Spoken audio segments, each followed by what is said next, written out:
So if you have a full-time job and you are a leader in your organization and you also have a side hustle, this video is for you.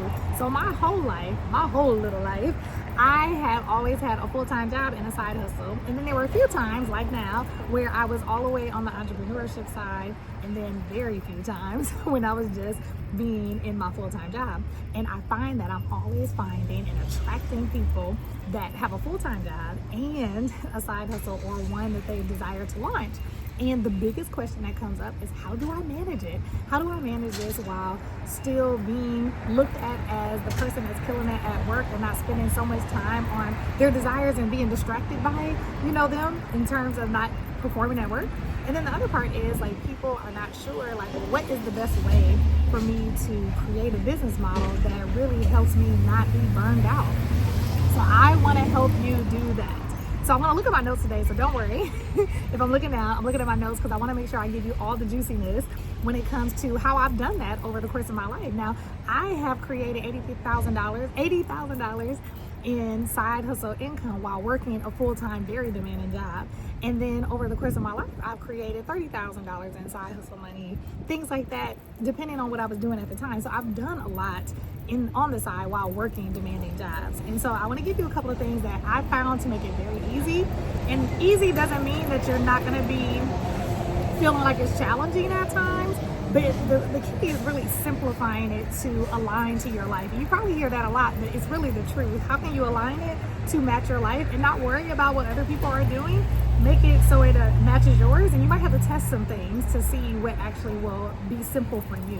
So the first thing is you get to decide what you're offering. So I tend to attract a lot of people that are offering services because I'm a consultant, a trainer, a coach, a speaker. I attract a lot of people that have done the same, like they've been experts in their field for a long time. And so the easiest thing I think is to take something that you already do well, that's easy for you, that has an audience that is ready to like eat it up, that's really ready to grab for it. And then think about, who is that audience for? Is it a business audience or is it a customer audience? So I was talking to someone the other day and was talking about B2B or B2C. So you get to decide, hey, do I want to sell my services business to business, like I'm a business and I'm selling it to another business, or do I want to do B2C? I'm a business and I'm selling it to an individual consumer. And so you get to decide, do you want to do both or do you want to do one? What's going to be the easiest for you and what are you most attracted to doing? Now, I find that if you create an offer of a service, let's say you do a workshop, maybe you want to do workshops. If you want to do business to consumer, I would suggest, hey, let's find out if you are around people that are already ready to buy so that you're not, hustling to death trying to find individual people to come to your workshop. If you were going to do workshops and you did B2B, it's like, to me, that's a little easier.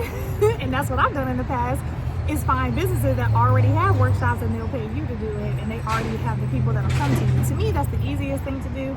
Air quotes. Everything comes with challenges. So when it's business to business, you still got to find a business that has a budget that's going to pay you, and at the same time be aligned to the service that you offer. But you're going to have to do that anyway. And when it comes to consumers, it still could be easy. You would just be doing the work of getting more people in your room versus having somebody pay you to come to their room with people. So either one, pros and cons, nothing is wrong with it because either one can lead to dollar signs. But I think you need to do things that are aligned to what you have the capacity for and what feels best, and kind of think about what your network has. Like if your network has a lot of people that are already attached to businesses, with the workshop example, then I think you should just do the workshop and do the B2B. But if you are someone that has like created this personal brand following, you have an engaged audience, maybe you volunteer in places and people always want to work with you, but you just never created a venue or a vehicle or a medium for them to do it, then you might have like a ripe audience and you could do business to consumer. So you have to know what you got and start there and not overwhelm yourself. Do something small so you can kind of test the market, see what people want, see if it aligns with you, and then you can start offering that and make that the only thing that you offer, especially if you work a demanding job. Now, I have a bit of a capacity because I was able to basically offer the same content, the same thing, but I did it in different ways. So it's basically the same message, but I would do it as a workshop. I would do it as a keynote. I would do it as different mediums, but it would be the same message. So to me, it was easy because it translated. So for others, they might find that to be a little, difficult or just too much. So you get to decide. Again, you have to know yourself and what you have the capacity for and what might stress you out and what might not. That didn't stress me out though. So the offer, on the offer, who is it for? All right, so going back to my notes, so I want to make sure I give you all this, is what do you want to make? So this is important. I just said this to another potential client yesterday. I was like, you need to know how much you want to make because knowing how much you want to make is going to really help your life. Because you could be hustling, and then be upset when you make $1,000. But if you're saying all I want to do is make $1,000 in the next year just to see if my service or product works, then hey, you're winning. So set the number up in a way that helps you feel good about the outcome, and then it also helps you decide how you might want to set the price for your offer. I had a very demanding job where I was traveling all over the country and Canada, and I needed something that I could do virtually. And if I did do anything in person, it had to be seldom because I would need to take off work to do it. And if I did it virtually, it was easier because I could do it after work time and I could do it in between, like in the mornings or on the weekends. But if I had to be there in person, usually it was on the weekdays. And so I was trying to do things virtually, and I knew that I wanted to make sure if I did anything while I was working full time that I didn't feel super stressed because I was usually traveling. And so I wanted to make sure that it was something that wasn't gonna like have me adding anything to my plate. And so you might want to think, okay, how much money do I want to make? With all the things I was doing, I'm like, I need to charge the most possible so it can make the most sense for me, because I'm not doing it all the time, because I want to make sure I'm keeping myself balanced. So all of my things were high ticket. I had very seldom things that were low ticket. Now everybody has different opinions about low ticket, high ticket in these internet streets. I think you get to judge that, honestly. Some people would say, oh, anything under $5,000 is low ticket.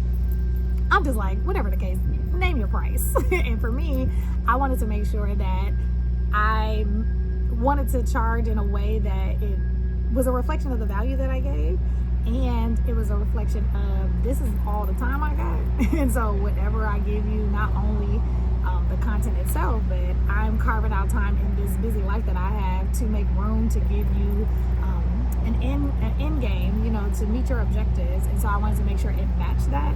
And so that's what made me hit 80K so easily. I did it with less than 10 clients. And some of those 10 clients were just like one-timers because my fee was in a place where it made it easy for me to do that. And so I found that to be terribly easy in a great way, in the best way possible. And so knowing how much you want to make is really, really helpful because it'll help you all around. So you got to know your goal. Why am I doing this, right? The other thing is like, how quickly do you need it and how much time do you need to put in? And so we kind of alluded to that, but how quickly do you need it? Like if you just need kind of like a really quick cash flow, like, oh, it'd be great because I want to, pay off this debt, or I want to save money for our family vacation or whatever. I got 6 months to do it. That can also determine, how you might want to set your business model up. Do you want to do something that you only need one client, or do you need like 1,000 clients? Again, this goes back to how much are you charging and how much your goal is. So knowing how much you want to make, knowing what the offer is, knowing what kind of business model you want to have set up, that'll help you all determine, the answer to, how quickly you need it. Maybe you're giving yourself a year to do it. Maybe you need it for a specific thing. That'll also drive, how much time you say you need to put in. Because if you need it quicker, you might need to do more on the weekends. You might have to get up earlier, do what you need to do in the evening. So when it comes to knowing all this information, this will really set you up to decide how you want to manage yourself. And so for me, I dedicated a few days during the week that I was going to reach out to potential clients and then also use that time to serve whatever clients I had. So for you, think about how much time you actually have to put in realistically to set things up so that you can keep those as like your office hours. If you don't make office hours for your personal business, it's probably not going to get done. So you got to make sure that you create boundaries around that and talk to your family about it. One thing that made it easier for me to navigate it with my day job is that most times, just about every time, my day job knew I had another business. I was very clear about it. And so you got to also know what are the parameters at your day job so that you're not stepping on toes and nobody thinks that you're sneaking around. I think most times people are more worried about that than they need to be, I found. You know, I'm not telling you to do anything that I wouldn't do. I would actually talk to my people before I got hired. But if you're already in the game, you can read the room on what your leadership team is like, what your boss is like, what your company is like, and how open they would be about it. Because some people literally walked on eggshells on LinkedIn and in other platforms because they didn't want to talk about their business. And I just believe that tell people in a way that is very clear that you are a top performer at work and you're going to keep being a top performer. This is something that you're doing on these times. That's why I'm like, nail when you're going to actually work on your business. And when it comes to social media, you can schedule that. So it's not like you're taking work time to make posts. It's like you can literally do that during your office hours and schedule it. So you're not taking time away from your organization or what have you. And most times, the people that I work with, they work full time and they don't want to leave their job. Like, they like the security of benefits. They like the security of having a regular check, and nothing is wrong with that. And so honestly, most companies don't really have any competition when it comes to people having gigs. Very rarely. I know we see it in the internet streets, but it's still very rare statistically that people leave their job because their side hustle covered their income. Most people have another job. I've been in masterminds that have cost 5 figures. I spent over 6 figures in just my development and being in different courses with other business people, being in programs, masterminds, all the things. And most people in these spaces still had their day job. And some of them did not want to leave it because they want to collect 2 checks. I'm not mad at them. You know, everybody, it's a choice. So again, this goes back to, what do you want this to look like? You can make it look however you want. And so if this is something that you really are feeling, you might have to consider, am I being the person that is allowing myself to change my life in this area of side hustle, business, what have you? Or am I afraid to change? Am I afraid to step out there because of, you know, some of the things that I've talked about in other videos? Like, maybe we're scared of rejection, we're scared of failure, so we don't want to do these things. Because it's not hard. Once you decide, it's not hard. You really get to choose your hard. It's either hard to keep believing that you're supposed to do a thing and not do it, or it's hard to start doing the thing. Either way, it's gonna be hard. So you get to choose what challenge that you're really up to.